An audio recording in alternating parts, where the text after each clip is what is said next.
ഞാനൊന്ന് ചോദിക്കട്ടെ, എന്തിനാണ് നിനക്ക് ഇത്ര അഹങ്കാരം? അല്ല, എന്ത് കണ്ടിട്ടാണ്? നിന്റെ സൗന്ദര്യത്തിലോ, കഴിവിലോ, അല്ലെങ്കിൽ സമ്പത്തിലോ, അല്ലെങ്കിൽ മറ്റുള്ളവരെ കഴിഞ്ഞ് കുറച്ച് മുകളിലാണ് നീ എന്ന് തോന്നുന്നുണ്ടോ?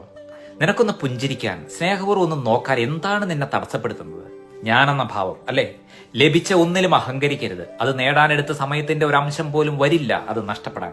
നമ്മൾ ജീവിക്കുന്ന ഈ ഗ്രഹത്തിന് ഒരു പ്രത്യേകത ഉണ്ട്. എന്താണെന്നോ? ഗുരുത്വാകർഷണം. എത്ര മുകളിലേക്ക് നീ ഉയർന്നു പോയാലും താഴേക്ക് നിന്നെ അത് വലിച്ചിടും.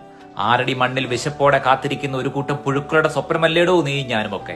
മനസ്സിന്റെ താളം ഒന്ന് പിഴച്ചാൽ ഭ്രാന്തും, ശരീരം തളർന്ന രോഗിയും, ശ്വാസം ഒന്ന് നിലച്ചാൽ ജഡവുമാകുന്നതല്ലേ ഒരുക്കി കെട്ടിക്കൊണ്ടു നടക്കുന്ന ഈ ശരീരം. ഹൃദയത്തിലെ ഏറ്റവും വലിയ മാലിന്യമാണ് അഹങ്കാരം. അത് കഴുകി വൃത്തിയാക്കാതെ ഒരു നന്മയും അവിടെ ഉണ്ടാവില്ല. ലോകം കീഴടക്കിയ അഗസ്റ്റസ് സീസറും അലക്സാണ്ടർ ദി ഗ്രേറ്റും കോൺസ്റ്റന്റൈനും നെപ്പോളിയനും ഒക്കെ എവിടെ പ്രിയപ്പെട്ടവരെ?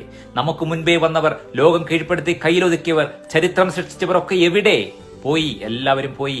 പിടിച്ചു വാങ്ങിയതും അടിച്ചു നേടിയതും കീഴ്പ്പെടുത്തി സമ്പാദിച്ചതും ഒക്കെ ഇവിടെ ഇട്ടേച്ച് മണ്ണോട് മണ്ണായി. ഇതൊക്കെ നമുക്കറിയാം. പക്ഷെ നമ്മളൊക്കെ കണ്ണടച്ച് വിടുകയാണ്. നമ്മളൊക്കെ ഏതാണ്ട് 500-1000 വർഷങ്ങളിലൊക്കെ ജീവിച്ചിരിക്കുന്ന പോലെയാണ്. ജീവൻ ശരീരത്തിൽ നിന്നും വേർപെടുന്ന ആ നിമിഷം മുതൽ എല്ലാം ഒരു സ്വപ്നമായി, ഒരു മായയായി മാറും. ഉണ്ടാക്കിയതും നേടിയതും വെട്ടിപ്പിടിച്ചതുമൊക്കെ.